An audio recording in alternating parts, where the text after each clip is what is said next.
Early in the morning of October 22nd, 2006, it began to rain in the town of Kings Point, New York. A light drizzle, nothing unusual, merely an annoyance. It wasn't even heavy enough to merit umbrellas. The people went about their regular routines. The rain continued to fall. By the afternoon, it was still raining. A little more than sprinkling, but not quite a full-fledged rainstorm. Umbrellas went up. People cursed their wet clothes in the sky. Life went on.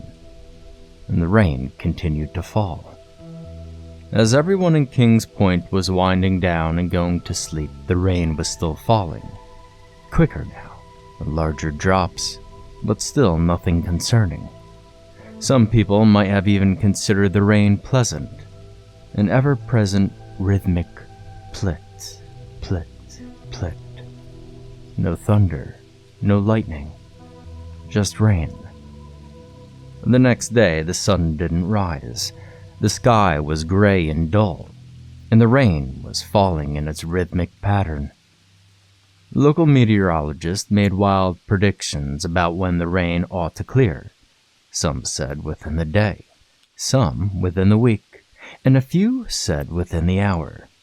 Undaunted, the rain continued to fall. Nobody seemed to notice that it had grown heavier in the night. Under their umbrellas, everyone in Kings Point went about their business. The gray, oppressive sky above, the hard gray asphalt below, the people mucking about in between. Of course, 2 days of rain wasn't anything to get worried about. It's normal for this time of year. We could use the rain. The grass has been pretty dry. I'm sure it'll be done soon, the people said to one another, optimistic of what they thought would come. Nobody paid the rain much mind. The rain continued to fall. A day later, nothing changed. A week later, nothing changed. The rain kept falling, ignorant of the meteorologists' predictions that ought to have moved south by now. The clouds never moved, never dissipated. Kings Point was isolated by a blanket of gray clouds, a personal little crown of gloom. The people went about their lives, annoyed and aggravated that the rain still had yet to go away. Nothing flew above the city. Not a bird, not a plane, nothing. But if something had, it would have watched the intricate dance of umbrellas scurrying to and fro, keeping their masters dry. The rain had grown stronger yet. What started as a light drizzle had become a veritable storm now, and it showed no sign of stopping. Yet nobody quite knew when the rain got stronger. It simply happened. For the people of Kings Point, it was a fact of life. Grass grows, birds fly, and rain slowly gets stronger over time. They still didn't mind much, though. The clouds, gray and depressing as they might have been, brought no thunder. The wind, when it came, was cold and clear. Children went about their Halloween festivities under umbrellas.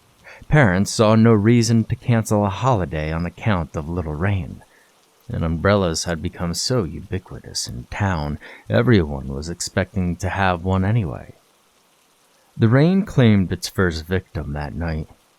A boy, Thomas Shelley, slipped and fell into the local river.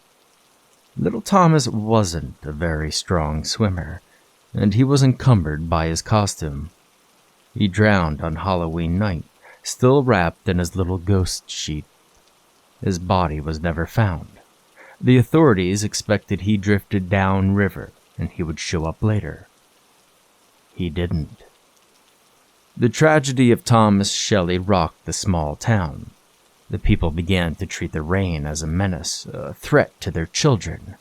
The rain, however, remained as impassive as ever. It continued to fall, hard but familiar.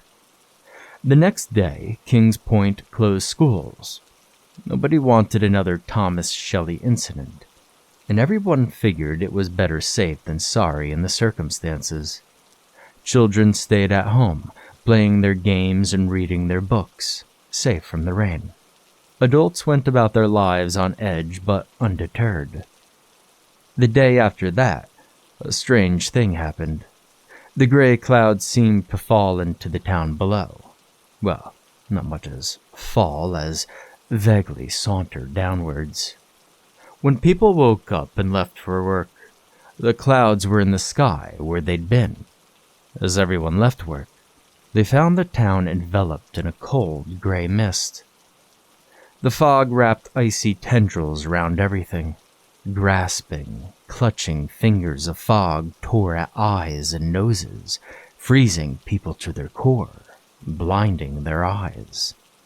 The mist oppressed, controlled, condemned. In a span of just 2 hours, the mist claimed 5 lives. 4 from traffic accidents, which left even more injured but alive, and 1 who couldn't see where she was going and ended up walking right into the river. Her name was Mary Lee. Just like poor Thomas Shelley, she drowned that night. Her body, like Thomas, was never found. The rain continued to fall amidst this fresh hell, cold and strong as ever. Had the people been able to see past the mist, they would have seen the sky, black as death above them. Instead, all they saw was the endless gray around them. The first warning was missed, lost to the mist. The next morning, people still went into their offices and life continued, despite the tragedies of the night before. Everyone was careful and quiet, hoping to avoid similar grisly fates. The meteorologist tried to alleviate the growing concern of the townsfolk, but all hope was fading fast. The rain showed no sign of stopping. A few tried to leave town, afraid of what might happen if they stayed. They feared the rain as much as they would fear a man who had killed 6 people, for after all, that's what the rain had done. 5 cars left town, to family or friends or anyone who would take them in. The first was found an hour later, in the river, just like Mary and Thomas. Everyone inside had drowned. Their bodies were pulled out and wreckage dredged to the bank. 3 victims, Mr. and Mrs. Abernathy, and their daughter, Lizzie. The second and third cars were found 3 hours later, having collided with one another head-on. The crash had killed all the passengers on impact. 7 mangled bodies were pulled from the hellish scene. Authorities were baffled. Did one of the cars turn around? Well, they must have, because it was a head-on collision. But why? The dead offered no answers. Authorities told everyone to remain calm and inside until the storm had passed. But people had long since abandoned calm. The rain now held an impressive list of victims. 16 people had already lost their lives. The 4th car was never found. Everyone assumed the passengers had died, though some foolishly hoped that they had made it out of Kings Point alive. Regardless, the rain continued to fall. The morning after the attempt escape, the 5th car turned up. Mr. H.S. Allen was found, asleep behind the wheel but very much alive in the middle of the town. The police took him away for questioning, and life continued. The people went about their business, quickly and quietly, venturing outside only when it was immediately necessary. The rain, by now, had grown to be a great roaring deluge, a flood of biblical proportions. The townsfolk had never feared anything quite as much as they feared the rain. It showed no sign of stopping. The mist laid thick and heavy over the town. The blood of Kings Point was freezing and dying. They appeared the next day. Nobody saw them at first because nobody went outside, but they were there regardless.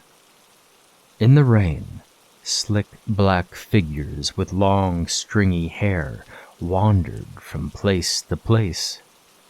Nobody knew what they were. Nobody dared to ask. They roamed the town, and the townsfolk stayed inside. The rain continued to fall, but it didn't bother them. In fact, they seemed to enjoy it. Perhaps they even caused it, though nobody dared ask them, and they never said anything about it. People watched in horror as they stalked up and down the town, though they didn't seem dangerous at all. H.S. Allen woke up in the middle of the day. The police asked the young man about his trip, about his return, about them. Allen said nothing. No matter what the police did to coerce an answer out of him, Allen would simply smile and shake his head. The police were baffled. The rain continued to fall. They continued to roam. All signs of life gone. The first encounter with them occurred on November 5th, 2006.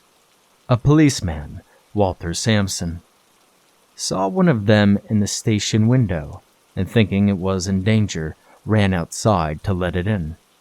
What followed was a scream, a gunshot, a sound unlike anything ever heard on this earth, and then silence.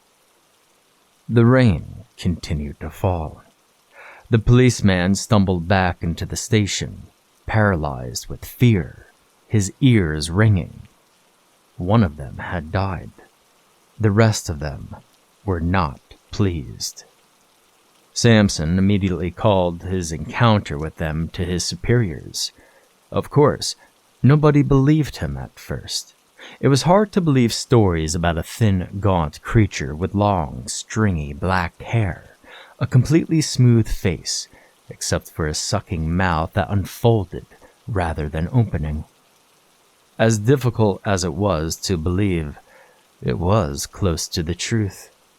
The higher-ups sent a team to investigate them, but they never made it to Kings Point.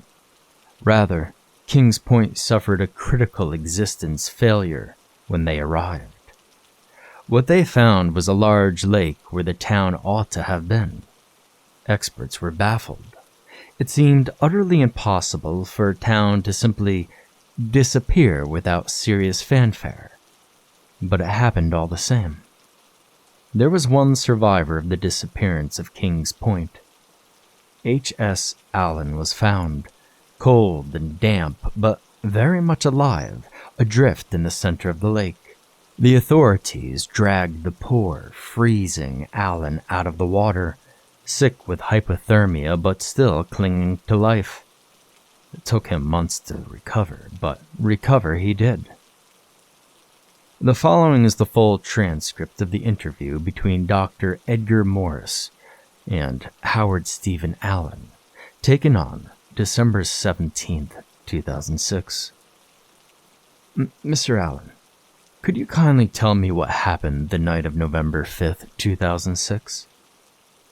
Allen is unresponsive, and he mumbles something that sounded like drowned. Oh, I'm sorry. I couldn't quite catch that. They drowned us. Who drowned you? They drowned us. They drowned us, and now we're like them. Only, we'll never be like them because they don't want us to be. They came, the sorrows came, and they swallowed the world. The blood of the king was frozen and dead. Oh, I'm sorry, Mr. Allen. I don't follow. Don't you see? They brought it. They drowned us with it. They drowned us with it because we hurt them. Mr. Allen, what's it? Who's they? Morris is clearly trying to calm Alan. It doesn't appear to be working. They drowned the world because we hurt them. We hurt one of them, and so they took their revenge. The deluge washed away the sinful son of Sam because they knew that the son was dead and the blood of the king ran ice in his veins. And they came, and they... Morris cuts off the agitated Alan at this point. Mr. Allen, please, do you know where the rest of the town is? With them. Drowned like them. They took them all away. Mr. Allen, why are you still here? They told me to deliver a message. As I traveled the Mobius loop that surrounds the Point of Kings, they gave me the message which I must deliver. Which would be... The rain continues to fall. The rain continues to fall. The rain continues to fall. Morris is heard struggling to calm Alan, who continues to chant for another 15 seconds until the recording ends. To this day, the fate of Kings Point is unknown. Alan was put into a mental institution outside of Albany, where he's doing quite well, except when it rains. He suffers terrible breakdowns during the rain, though he's quite lucid in all of his other day-to-day activities. The town of Bakersfield, just a few miles south of the asylum, recently called the Cornell Meteorology Labs in Ithaca to report an aberrant weather pattern. The residents are concerned because a light drizzle started a week ago and has yet to stop or move on. The meteorologists have assured the locals everything is normal, but they can't help but shake the feeling something is deeply wrong. And so, the rain continues to fall.